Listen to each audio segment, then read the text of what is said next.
All right, so now we're going to specifically go over the sort of idea for Osaka. You pretty much can do this on your own, but kind of just sort of walk you through that, and then my kind of recommendation for.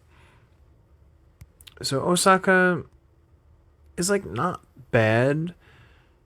It just ends up being that they're all very far east from the main part of Osaka here, where you're going to end up being. So you kind of have to go out of your way to get those ones. However, Kyoto is not too bad because there are a few in like the main touristy areas where you'd go. So when you're in Kyoto, you're basically going to be in this like the main part of.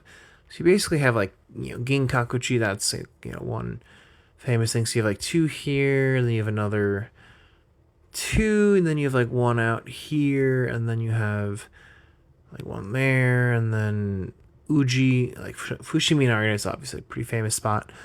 But then you end up getting these three in Uji, which is not too bad either. So we could do that, but then I'm going to recommend to you.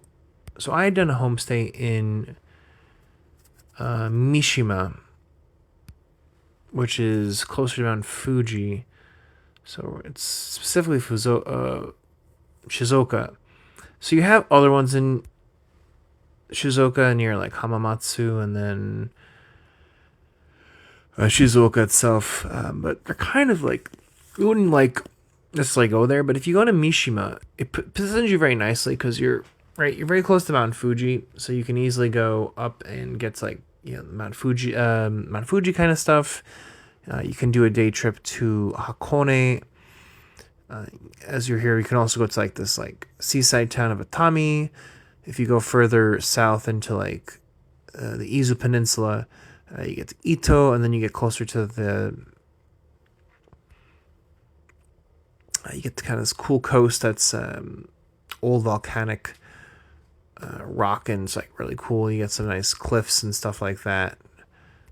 Down here, the Jogasaki Kaigan, which is really nice. This area here, pretty much, it's like a lot of the coast here, and then the rest of the Izu Peninsula is. It's kind of a spot where people from Tokyo go to relax and get nature. As you can see, like you can train to some parts, but the whole peninsula you might need to rent a car. But for the ones for the stamp rally, you can take a train from Mishima to go to Shuzenji, and then catch a bus to catch this one here. It's sort of a nice little temple area. There's like an old onsen thing here that you can kind of see historic, and there's a bamboo forest, and a nice little walk along a river here. So it is kind of cool. And then if you got one train stop over from Mishima to Numazu, and you walk south, getting closer to the water. It's kind of like a port area, with the food and all that kind of stuff, like a park and stuff. That is nice too. It's like basically ocean kind of vibes. But that's two that are pretty close to Mishima, which is this is basically most of a day. And then last, there's another one that you can get. It's kind of fun if you go to Fuji Station. Now, I had walked from Fuji Station, basically kind of run along there, and I made my way to, so you basically start at, Shinfuji is where the railroad would be, and then, the Shinkansen, you take Fuji, kind of walk your way, you get to this bridge, you walk across, and then you get to this one here. It does give you a nice view of Mount Fuji, and if you do stay in Mishima, it's nice because definitely just like a lot of options for things you can see. There's like I pulled this up before, so the Mishima Skywalk. It's kind of a cool thing where you get a nice panoramic view of like the area here. It's kind of naturey, and there's like a park, so that's kind of cool.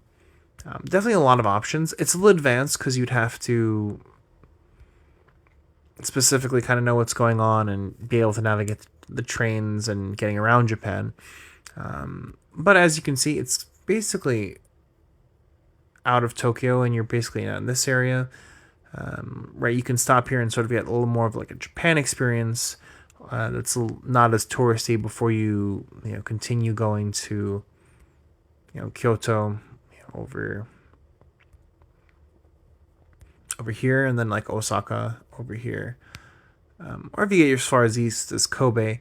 But specifically for the stamp rally, it's definitely kind of options for Shizuoka. And then as you pull them up on the map, you can kind of see where they're at, and then use the map to find them. So I would recommend Mishima, although it's a little advanced.